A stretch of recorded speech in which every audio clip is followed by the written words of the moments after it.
بسم اللہ الرحمن الرحیم۔ معزز ناظرین، کیا آپ جانتے ہیں کہ دنیا کی سب سے پہلی تحریر کیا تھی اور ایک نبی نے اپنی زندگی کے 60 سال دوسرے نبی کو دے دیے؟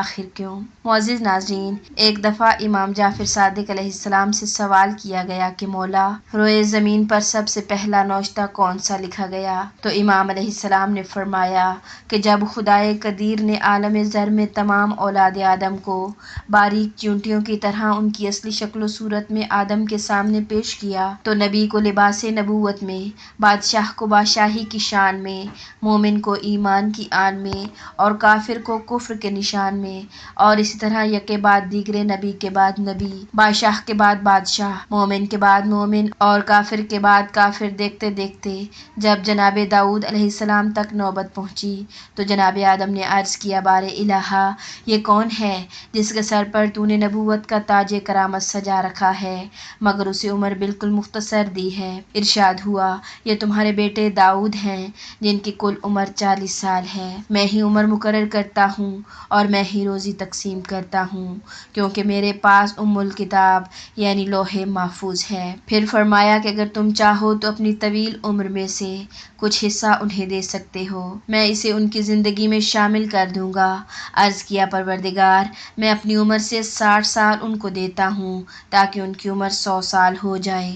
خداوند عالم نے جبرائیل اور میکائیل کو حکم دیا کہ اسے لکھ لو، یہ بھول جائیں گے۔ چنانچہ انہوں نے ایک وثیقہ لکھ لیا جس میں اپنے پروں سے علیین کی مقدس مٹی کی مہریں لگائیں۔ امام علیہ السلام فرماتے ہیں کہ جب حضرت آدم علیہ السلام کی وفات کا وقت آیا اور ملک الموت روح قبض کرنے کے لیے حاضر ہوئے تو حضرت آدم علیہ السلام نے پس و پیش کرتے ہوئے کہا، ابھی تو میری زندگی کے 60 سال باقی رہتے ہیں۔ ملک الموت نے کہا، وہ آپ اپنے بیٹے داؤد کو دے چکے ہیں۔ ابھی یہ مکالمہ جاری تھا کہ جبرائیل آ گئے اور وہ وثیقہ نکال کر جناب آدم کے سامنے رکھ دیا۔ چنانچہ وہ تحریر دیکھ کر آدم علیہ السلام خاموش ہو گئے اور ان کی روح قبض کر لی گئی۔ یہی وجہ ہے کہ جب مکروز کے سامنے اس کا وثیقہ پیش کر دیا جائے تو وہ ذلیل اور رسوا ہو جاتا ہے اور اسے چوں چراں کرنے کی گنجائش باقی نہیں رہتی۔ معزز ناظرین، حضرت آدم علیہ السلام نے اپنی عمر میں سے 60 سال حضرت داؤد علیہ السلام کو دے دیے۔ یہ ہمیں سکھاتا ہے کہ دوسروں کے لیے ایثار کرنا بہت بڑی نیکی ہے۔ حضرت آدم نے جو وعدہ کیا وہ لکھا گیا اور پورا ہوا، اور جو اللہ طے کر دے وہی ہوتا ہے۔ انسان بھول جاتا ہے لیکن اللہ تعالیٰ نہیں بھولتا۔ ہر چیز اللہ کے پاس محفوظ ہے۔ ثبوت کے بعد انکار ممکن نہیں۔